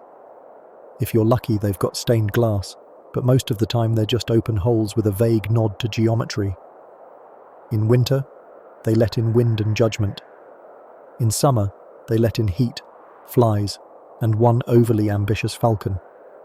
The light itself is dusty, never warm, and always just dim enough to make every meeting feel slightly cursed. At the far end of the room, elevated on a stone dais, sits your lordly chair. Not a throne per se, but definitely the medieval version of reserved seating for ego. It's carved from oak, upholstered in wolf pelts or scratchy wool, and has a high back designed to remind everyone where authority lives, and also block the draft from your spine. You sit there, wrapped in a fur-lined robe, wearing your best "I'm not listening but I am judging" expression, while peasants, knights, and visiting nobles perform loyalty at you, like nervous actors on an unpaid stage. Let's talk climate control. There isn't any. Medieval heating was a myth. The Great Hall is, at best, a glorified chimney. At worst, it's a stone refrigerator with people in it. The hearth fire helps, slightly, if you're sitting on it. Otherwise, good luck. Heat rises. Your ceiling is 30 feet up, and your guests are just sitting there, slowly turning into elegant meat popsicles. In winter, you host feasts, wearing 3 tunics, a wool cloak, a fur hat, and possibly a bear. In summer, it's slightly better, just 1,000 degrees from the fire instead of -50. There's always a draft. Always. And it always hits the back of your neck like a ghost's exhale. Welcome to medieval luxury. Now, the food. Picture trenchers, old bread bowls used as plates, filled with whatever your cook was yelling about that morning. Pottage, stew, boiled meat, roasted animal of unknown origin. Everything is greasy, heavily salted, and dumped onto the table like it's auditioning to become stomach trauma. Your guests eat with knives, fingers, and wildly different hygiene standards. Forks exist, but are considered suspiciously foreign. Everyone's double dipping, someone's sneezing into the gravy. And that weirdly quiet knight at the end of the table? He just stabbed his bread roll like it owed him money. Oh, and there's alcohol. So much alcohol. Ale, mead, weak wine, more ale. It flows constantly because water is basically plague juice and nobody trusts it, which means by the second course, half the room is giggling, growling, or starting political feuds. You haven't seen real drama until a bishop gets slapped with a turkey leg mid-blessing. Now, the entertainment. Music, usually. Lutes, harps, the occasional bagpipe that sounds like a goat having a midlife crisis. Minstrels sing ballads. Jesters make bad jokes. Someone might juggle knives until they miss. If you're lucky, there's dancing. If you're unlucky, there's drunken dancing. Picture nobles flailing to the rhythm of internal bleeding while servants pretend not to watch. But the Great Hall isn't just for feasts. It's your everything room. Morning meetings, afternoon proclamations, public trials, quick executions, maybe a wedding in between. If someone needs to be knighted, disinherited, banished, or just publicly humiliated, it happens right here, in front of everyone, with echoing acoustics and absolutely no privacy. And speaking of public shame, the Great Hall is where you hold court. That means listening to land disputes you don't care about, complaints from peasants who smell like mouldy turnips, and petitions from nobles who are trying very hard not to openly blackmail you. You nod, you frown, you pretend you're going to do something. Mostly, you look interested until it's time to yell, "Enough!" and wave your hand dramatically like a discount god. It's theatre. Dirty, chilly, occasionally violent theatre. And everyone's got front row seats. Let's not forget the servants. There are dozens of them, skittering around the edges of the hall like scared beetles with platters. They refill goblets, mop up spills, wrestle geese off the table, and carry out trays of food while silently hoping nobody throws anything at them. Because yes, food fights are real. Maybe not every night, but definitely often enough that someone has a dented helmet, specifically labelled for indoor banquets. And then there's the smell. A thick blend of roast meat, wet stone, wine-soaked wood, sweaty guests, burning fat, and ancient desperation. The floors are strewn with rushes, basically hay scented with herbs, that absorb the spills, filth, and insults of the evening. Every few weeks, they're replaced. In theory. In reality, they just get turned over like a compost pile made of bread crusts and broken dreams. And security? You've got guards. Maybe 2 at the entrance and 1 lurking behind your chair like a bored vulture. They're not subtle. They rattle when they walk and smell like boiled leather. But if things get out of hand, which they do, they step in. Not to stop the fight, but to make sure you're not the one bleeding. Because make no mistake, fights break out. It's not uncommon for a feast to end with a duel challenge, a table flipped, or someone getting knocked unconscious with a pewter cup full of beef fat. It's not a great hall without a little violence. It's tradition. And at the end of it all, when the torches burn low, the ale runs dry, and the minstrels run out of rhymes for valour, the great hall becomes a sleeping chamber. No, not for you. You get your own room, with 3 rats instead of 20. But for guests, soldiers, drunk uncles, and leftover clergy, they just curl up on the benches, under tables, next to the hearth, and snore like they're trying to scare away demons. So is the Great Hall beautiful? Maybe. Is it powerful? Definitely. Is it comfortable? Absolutely not. It's cold, loud, dangerous, and smells like a stew made from goats and betrayal. But in the medieval world, it's the beating heart of your castle. A room of chaos, ceremony, spilled mead, and loud declarations of, "My cousin is a liar." It's where power lives, drinks, fights, and occasionally bursts into song. Long live the Great Hall, just don't sit too close to the fire. So, the gatehouse has been breached. The walls are on fire. The courtyard is now a medieval stew of livestock, arrow-riddled guards, and someone's cousin yelling about honour before being immediately stabbed. It's official. Your castle is under siege, and the party is over. Welcome to the keep. The last resort. The final fallback. The architectural equivalent of crawling under your bed and pretending the monster can't see you. It's cold. It's dark. It smells like stale bread and failure. But hey, At least you're not outside getting boiled in your own armor. The keep, also called the donjon, is the stone box at the heart of your stone box. It's the inner fortress, the core, the I still have control building you shuffle into when control is clearly a thing of the past. In theory, it's where you make your last stand. In practice, it's where you hide and question every decision that brought you here. Architecturally, it's as subtle as a punch to the face, and about as welcoming. The keep isn't designed to inspire awe or comfort. It's designed to survive. That's it. Every inch of it is a calculated insult to aesthetics in the name of not dying. The walls, absurdly thick. We're talking 12 feet of solid stone, sometimes more if the builder had a surplus of fear and no concept of chill. These walls aren't just load-bearing, they're siege-bearing.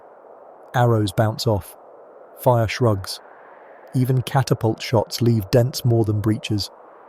And if someone does manage to crack the exterior, congratulations, they've only got 10 more feet to go. Windows? That's generous. What you have are arrow slits, narrow vertical cuts in the wall that let defenders shoot out without letting invaders see in. These aren't for light, they're for murder. Some are angled wider on the inside than the outside, so you can track your target with ease while remaining practically invisible. If you want a nice view, tough luck. All you're getting is a sliver of grey sky and the occasional pigeon butt. Rooms? Cramped, multi-purpose, unadorned. Everything is stone, damp, and echoey. Each space is designed for maximum function and minimum joy. One room serves as your dining area, sleeping quarters, and council chamber, depending on the hour and the level of desperation. Furniture is minimal, wooden benches, stone ledges, maybe a table that wobbles slightly because no one ever fixed that one leg. There's no decoration, no art. The walls are bare because tapestries don't stop arrows.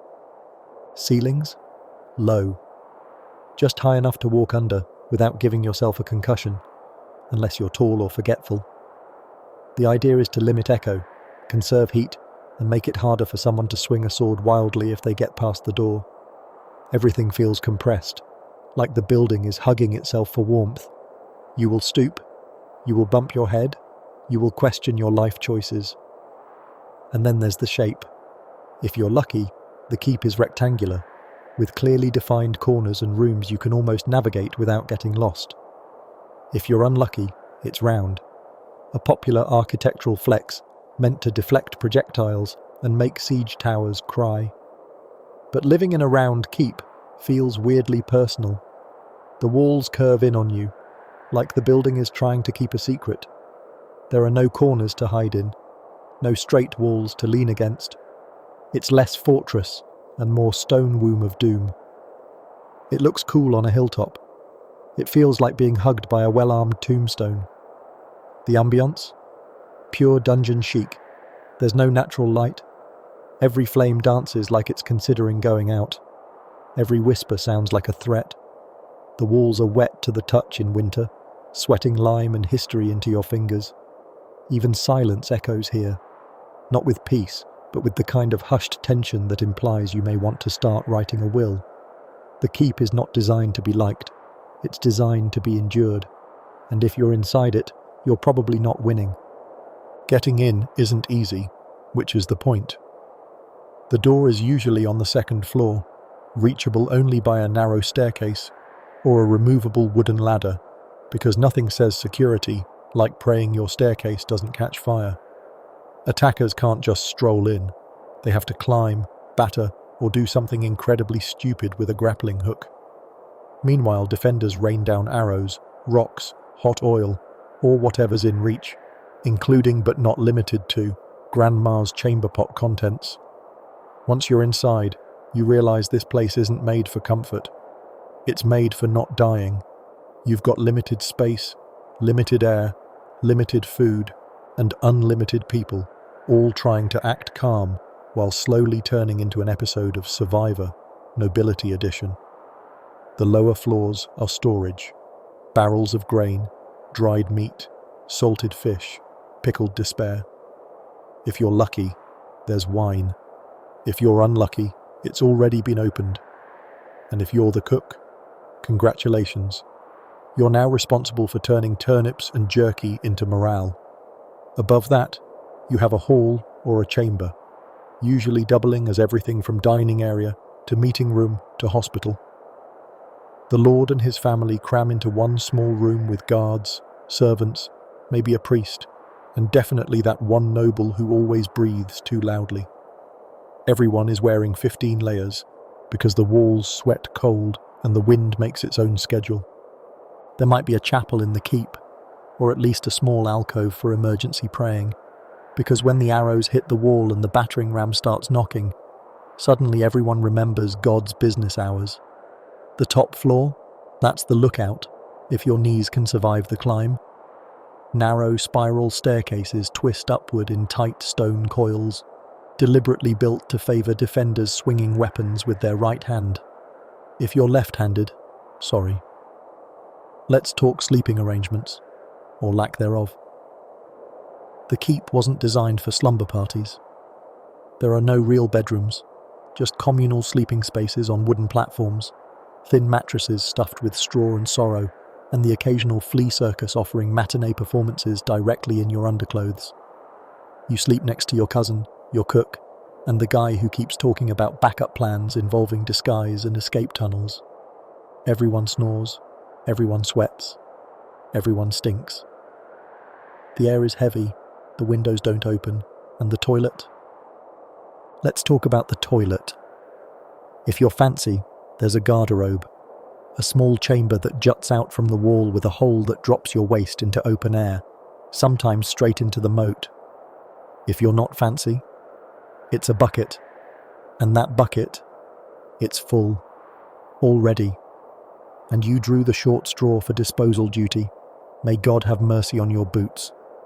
But despite all of this, the stink, the draft, the psychological breakdown happening in the corner, you're still safer here than anywhere else.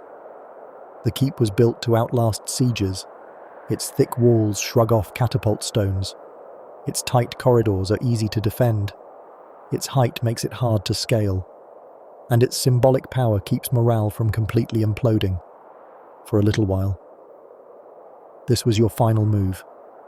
Your last card. The place where you hide your family, your treasures, your banners, and that one relic nobody's allowed to touch. If the rest of the castle burns, if the walls fall and the gatehouse is a smouldering memory, the keep stands. At least, that's the idea. In reality, it's also where lords go slightly mad.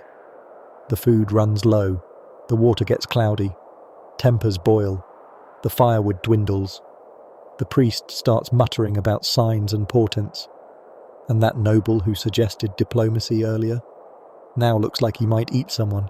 Even kings, those glorious symbols of strength and sovereignty, hated sleeping in the keep, not because it wasn't secure, but because it meant admitting defeat. It meant danger, retreat, huddling in the cold like everyone else and pretending your royal dignity wasn't currently covered in lice and soup stains. The keep isn't a throne room, it's a tomb with hope, a vault for your body and your pride, a stone box that says, "I'm not dead yet, but I am increasingly uncomfortable." And if the siege fails, if your enemies break through, then the keep becomes your tomb, the place where the banners fall, the food runs out, and your legacy ends in whispered prayers and splintered doors. So next time you admire one of those proud, towering castle keeps from afar, remember, it wasn't built for comfort. It wasn't built for glory. It was built for desperation. And in the medieval world, that made it sacred. Let's face it, medieval castles weren't just built to look intimidating. They were designed to make you suffer for even thinking about knocking. Every stone, staircase, and slot in the wall had one goal: make invading this place such a miserable, painful, humiliating experience that even the most determined army starts thinking, you know what? Maybe we don't need this land after all. And the architects? They loved it. Absolute sadists in cloaks. Every time they discovered a new way to make an attacker's life worse, they treated it like a religious experience. These weren't just buildings, these were traps with rooms. Let's start with murder holes. Yes, that's the real name. You'll find these cheerful features in ceilings above gateways, corridors, or courtyards. To the untrained eye, they're just odd little holes in the ceiling. To the trained eye, they're a promise. The moment invaders step underneath, defenders dump things through them. Not just arrows, rocks, boiling water, sand, tar, hot ash, flaming pigs if they had one handy.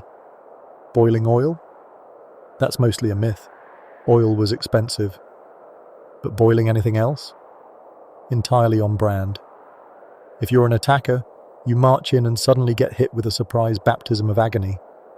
There's no shelter, no cover, just screaming and liquid trauma raining from above. And the best part? The defenders are laughing. From behind their stone walls, they get to play gravity's cruelest game. But murder holes are just the beginning.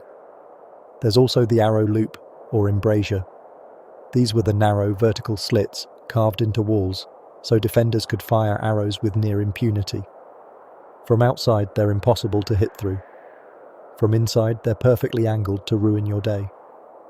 Early versions were simple slits, but as technology got crueler, they added cross-shaped openings so you could aim both horizontally and vertically. Basically, first-person shooter mode, Castle Edition. You want to throw a ladder up to scale the wall. Cute. Let's introduce you to the machicolation. These were like external murder holes, stone balconies, built high on castle walls with gaps in the floor. You scale the wall, make it to the top, feel a sense of hope, and then someone drops a boulder through a hole directly onto your head. That's how castles say no. Now let's talk staircases. Specifically, spiral staircases that were deliberately designed to ruin your sword arm. Most castle stairs spiral clockwise as you go up. Why? Because most people are right-handed. If you're defending from the top, your sword hand is free to swing wide. But if you're the attacker coming up from below, your right arm is hugging the wall like a shy drunk at a feast. You've got no space to fight. Your sword is crammed into your chest. You're forced to stab awkwardly like you're fencing in a hallway closet. And to make things worse, the stairs themselves are uneven, deliberately built with slightly different step heights so invaders trip. Not always, just enough to keep them nervous. Ever tried charging upstairs while your feet play a medieval game of, is this one shorter? Add a few buckets of blood and some loose gravel, and you're basically climbing the world's most aggressive escalator. If you actually make it to the top, surprise, it's not freedom, it's bonus suffering. You're greeted by a lovely array of defensive gifts, starting with trapdoors, waiting to swallow the overconfident, like a medieval magic trick with a fatal twist. You step forward, and whoops, now you're in a hole, possibly on fire, definitely surrounded by laughter from the guards above. Some trapdoors drop you into oubliettes, some just dump you down a set of stairs at warp speed. And if you survive the fall, congratulations, your legs are now shaped like parentheses. Then there's the drop-down gate, sometimes called a yett. It's not quite a portcullis, not quite a door. It's a surprise jaw of metal and rage, often hidden above an entryway. Just when you think you're through, boom, the gate slams shut behind you or directly on you, depending on how lucky you are. These were made of iron bars, timber, or both, and could break bones, slice limbs, or just ruin your entire trajectory. And we haven't even mentioned the knee-high obstacles, low wooden beams, rubble piles, or even ankle-level trip bars, purposefully set into tight corners, or stairwells, so attackers would fall forward like discount dominoes. Because what's better than a tired, panicking invader? A tired, panicking invader on the ground getting poked with spears. Castle defense wasn't just about stopping you, it was about embarrassing you first. All of which brings us back to the gatehouse. We've talked about it before, but it's worth another peek. Like rewatching a horror movie scene just to count how many sharp things are involved. You think you're charging into a building, You're not. You're entering a trap house. Not the modern kind. The medieval kind, where the floor has holes, the ceiling has holes, and all of those holes are trying to kill you. The gatehouse is a masterpiece of paranoia. There's the outer gate, which opens invitingly, like the jaws of some huge, malicious stone animal. Once you're inside, you're in the death funnel. Portcullis behind you slams shut with a satisfying, gut-clenching clang. The one in front, still very closed. And now you're trapped in a narrow hallway lined with murder holes, arrow loops, and bad intentions. From above, defenders dump rocks, boiling water, sand, animal waste, maybe the remains of their disappointing second cousin. Arrows shoot from tiny slits you can't see. Everything echoes. Every footstep sounds like guilt. The walls press in. The floor is slick. The ceiling's low. Your friends behind you are panicking. The guys ahead are already bleeding. And someone, probably a knight who peaked in his 20s, is shouting clever insults from the battlements like, "Nice armor, shame it won't stop gravity." And you think, okay, maybe we just dig underneath. Logical, reasonable, suicidal. This is where countermines come in. Let's say you're part of the siege team. You've got a shovel, poor judgment, and several weeks of free time. You start digging beneath the castle walls, hoping to collapse a section or sneak in. But surprise, the defenders were also digging. Welcome to underground warfare, the part of castle defense that was 10% strategy and 90% claustrophobia, with a risk of death by pickaxe. Defenders would listen with their ear pressed to the ground, hoping to hear your team scratching their way towards structural sabotage. And once they did, they'd dig counter-tunnels, usually faster, deeper, and with better snacks. If they reached you in time, they'd collapse your tunnel. Or worse, they'd burst through with soldiers holding torches, axes, and a lifetime of unresolved emotional issues. Imagine spending days tunneling through mud, stone, and your own morale, only to pop up in a dark hole, face to face with a heavily armoured man named Baldwin, who's holding a halberd, and asking if you've accepted death into your heart. No escape, no light, just shouting, fire, stabbing, and the very real realization that you should have stayed home and taken up turnip farming.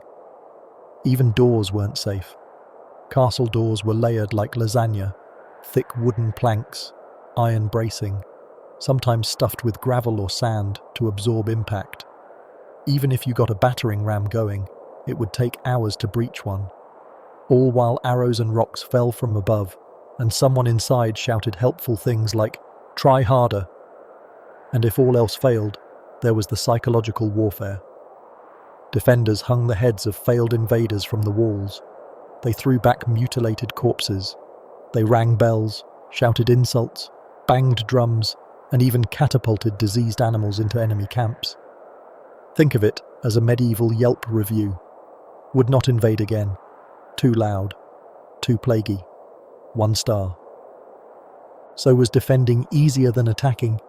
Absolutely. All you had to do was wait, aim, and be mean. You had high ground, solid walls, and an entire architectural playbook of traps and cruelty at your disposal. But did it still suck? Oh, definitely. You were still freezing, still surrounded, still waiting for the food to run out and morale to cave in. Siege warfare was a slow-motion breakdown for both sides. But at least as the defender, you had a roof and a slightly lower chance of dying from flaming cows. The castle was your weapon, not a passive one, but a giant, angry stone monster with no chill and 1,000 ways to ruin someone's week. And if it worked, if you held out long enough for the invaders to get bored, sick, or demoralized, then congratulations, you win. Just don't forget to clean out the murder holes. Let's set the scene. It's early spring, birds are chirping, flowers are blooming, and your castle is completely surrounded by thousands of angry men with sharp things. Welcome to the siege, medieval warfare's version of a long, passive-aggressive breakup where no one can leave, and everyone's hygiene is collapsing in real time. Sieges weren't quick. They were slow, gross, and spiritually exhausting. You didn't storm in like in the movies. You sat outside the castle for months, cut off their supply lines, and waited for everyone inside to either starve, surrender, or start eating their horse. And if you were inside, congratulations. You've just entered the worst camping trip of your life. Food runs out first. Always. The grain gets eaten. The chickens mysteriously disappear. Definitely not stolen by that one cook who says he's experimenting with flavors. Then it's salted fish, old cheese, dry peas, and if things get bad enough, shoe leather soup and mystery meat stew. You'll know it's dire when the kitchen smells like boiling belt buckle. Next comes water panic. Wells are great, until someone poisons them. Then it's rain barrels, wine rations, and the depressing reality of licking condensation off the stone walls at dawn. Hydration becomes a form of prayer. So does not dying from dysentery, because sanitation during a siege is best described as try not to explode near the grain. Disease spreads fast.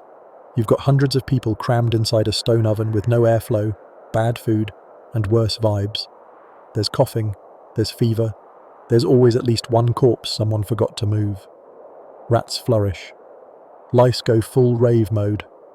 Everyone's skin looks like an unloved parchment. And still, you can't surrender. Why? Pride. Politics.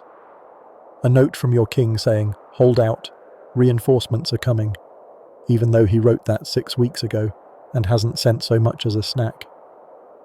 Inside the walls, morale dies faster than hope, but admitting defeat, that's treason.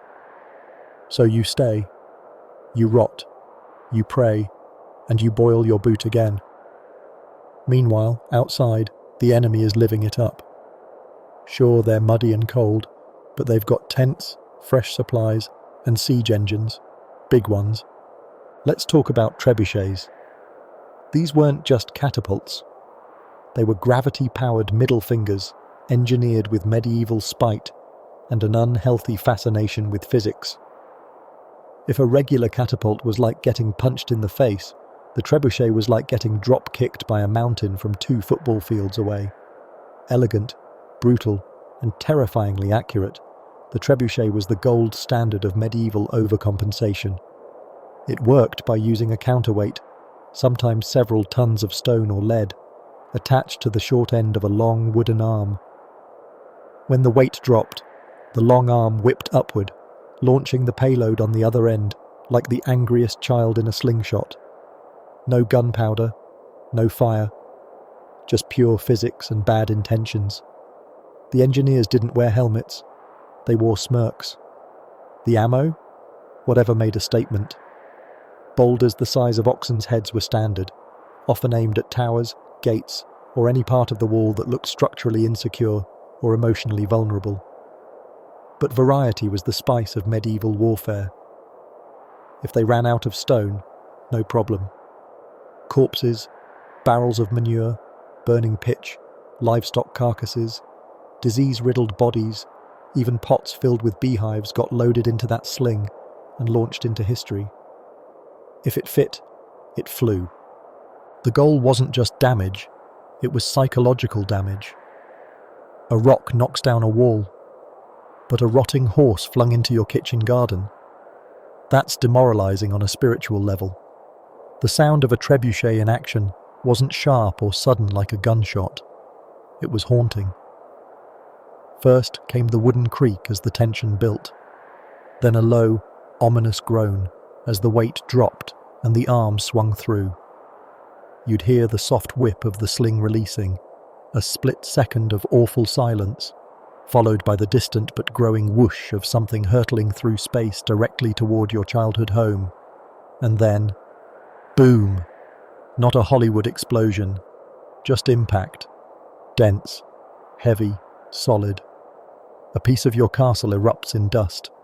Masonry shatters. A wall gives way. And if you were unlucky enough to be near it, you become paste.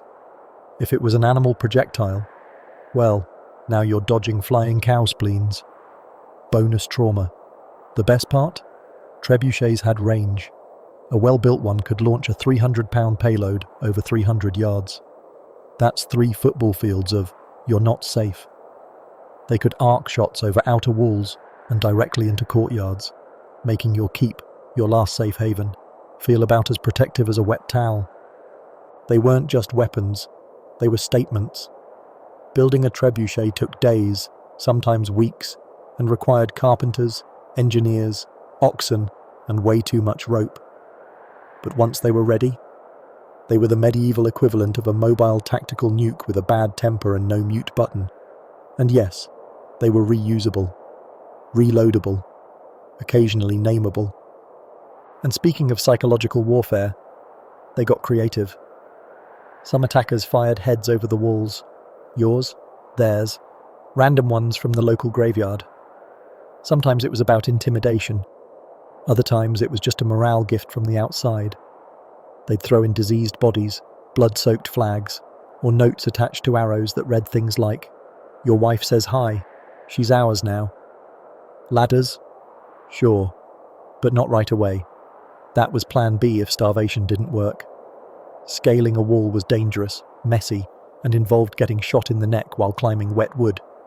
But if they had the numbers, they'd try it, and you'd respond with rocks, boiling sand, broken pottery, and the crushing weight of "not today." They might also build siege towers, giant, rolling death boxes filled with angry men.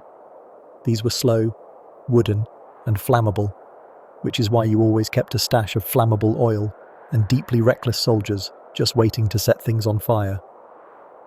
Sometimes they tried to tunnel in. Enter the mining and countermining game, where both sides dig under each other's feet and hope they're not the ones who triggered the collapse. Tunnels flooded, collapsed, caught fire, or just filled with murder. It was like underground chess, except the pieces screamed. Inside the castle, things get worse. After a few weeks, you start rationing. After a few months, you're bartering your boots for wine. Eventually, you run out of options and start eyeing the fattest guard with the slowest reflexes. You're not proud of it, but you're also hungry. Cannibalism? Rare, but not unheard of. There are records, skeletons found with suspicious knife marks, chronicles that say meat of unknown origin, and always the silence in the room when someone asks where the cook went. If you're a noble, you get to eat slightly better. Dried fruit, pickled something, and the illusion of safety. You hold court in a cold hall, pretending the walls aren't trembling, and issuing orders no one has the energy to follow. Your hair gets greasier, your crown feels heavier, and your dog now hates you. Eventually, something gives. Either your walls fall, or someone opens a side gate in the middle of the night, hoping for mercy. If you surrender early, maybe you survive. If you wait too long, the invaders won't be kind. They're tired, they're hungry. They've been sleeping in mud and getting shot at for 2 months, and they just found out you still had wine. That's when the massacre starts. Fires, looting, screaming, executions. One last medieval party before everything becomes ash and moral regret. But if, somehow you survive the siege, if the enemy gives up and leaves, you're still screwed. Your castle is half destroyed. Your crops are gone. Your population's been cut in half by disease, fire, and whatever that stew was. You're broke. Your banners are shredded. And you've got 2 letters from the king asking for tax money. So yes, a siege wasn't just a battle. It was a seasonal trauma. It's where castles earned their scars, and where history remembers the stink more than the glory. Let's say you've done it. You've built your giant stone flex on top of a hill. You've dug the moat, stacked the murder holes, yelled at your peasants just the right amount. You've hosted a few feasts, survived 1 siege, lost a finger, and now you die. Congratulations. The castle? It doesn't go with you. It stays behind like a very expensive haunted inheritance. and now someone else gets to move in. Because castles, unlike fine shoes or favourite horses, were built to outlive people. You're just a phase in its lifespan, the screaming meat puppet who briefly held the deed. Once you're gone, the next heir steps up, usually your son, unless he's already dead, missing, exiled, illegitimate, or just deeply unpopular. If you're lucky, the transition is smooth. You die in bed, candles lit, Latin whispered, and your heir steps into your boots like he was born to it.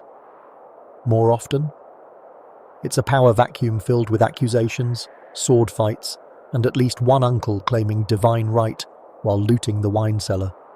And the castle, it watches. Stone is patient. Stone doesn't care who owns it, but the people inside definitely do. Because castles aren't just homes, they're status bombs. Whoever controls the keep controls the narrative. The Great Hall gets redecorated. The chapel gets renamed. The family crest above the gatehouse gets chiselled off and replaced with something involving more lions. It's medieval real estate with extreme baggage. Over time, a castle might change hands dozens of times. Some through inheritance, some by conquest. Some because of poorly planned marriages where "I do" turns into "I legally own your entire fortress now, thanks." By the 15th century, it was entirely normal for a castle to have been passed around like a cursed Airbnb, complete with half-repaired walls, ghost rumours, and a toilet that leaks into the moat. And speaking of ghosts, oh, there are ghosts. So many ghosts. Because if you spend centuries hosting war, famine, betrayal, childbirth, executions, and at least 3 plague outbreaks, you're going to build up some spiritual mildew. People didn't just die in castles. They lingered. Medieval folks believed spirits hung around the places where they were wronged, beheaded, or mildly inconvenienced. Which means that every time you try to sleep in the solar, there's a chance Lady Isabel of Screaming Tor is floating above you asking where her head went. Even today, many castles boast at least one murder hallway, a staircase with blood that never washes out, or a room where someone hears chanting, and it's not the monks this time. Tourists love this. Locals tolerate it. Historians quietly sigh into their tea. But ghosts aren't the only legacy. There's tourism. Fast forward a few centuries. Gunpowder has made castles militarily obsolete. You no longer need 12-foot thick walls to feel secure. Just a decent musket and a pension. So now your grand ancestral home is a curiosity. Something people visit on holiday so they can say, "Wow, it's smaller than I expected," and buy a postcard of the gatehouse you mortgaged your soul to build. What once protected your bloodline now sells branded fudge. But here's the strange part. The castle still has power, even in ruin. Even as ivy claws through the stone and pigeons build nests where your banners once flew, it holds meaning. People visit. They stare. They imagine. They project. Your keep, now a skeleton of ambition, becomes a symbol of strength, fear, legacy, or just architectural overkill. And that's because castles weren't just defensive. They were emotional monoliths. You built one not just to stay alive, but to remind people you were worth remembering. A castle says, "I was here. I mattered. Also, don't touch my stuff." That's why even today, long after the families have died out and the glory has turned to gift shops, we still care. Castles are history you can walk through. They whisper, they echo, and if you're quiet enough, they judge your outfit. So what does your castle say about you?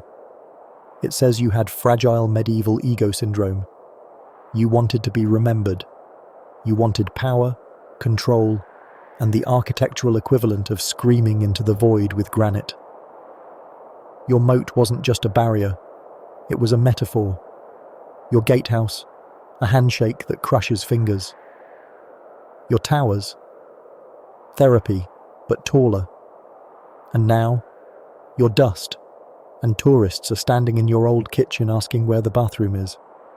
The guide says, They didn't have one, and someone looks horrified.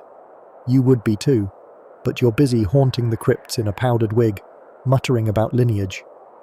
The stone endures. That's the brutal beauty of it. You're gone, but your paranoia is still here. Your fears fossilized into masonry. Your ambition etched in gargoyles and murder holes. Castles don't forget. They just wait. And there you have it. Castles, cold, loud, paranoid piles of rock that screamed, "Please don't stab me," in architectural form. If you enjoyed this trip through medieval misery, hit subscribe for more history that smells faintly of mold and trauma. And drop a comment. Tell us which part of castle life would have made you quit first. My money's on the plumbing, or lack of it. Thanks for surviving. Now go appreciate walls that don't have arrow slits.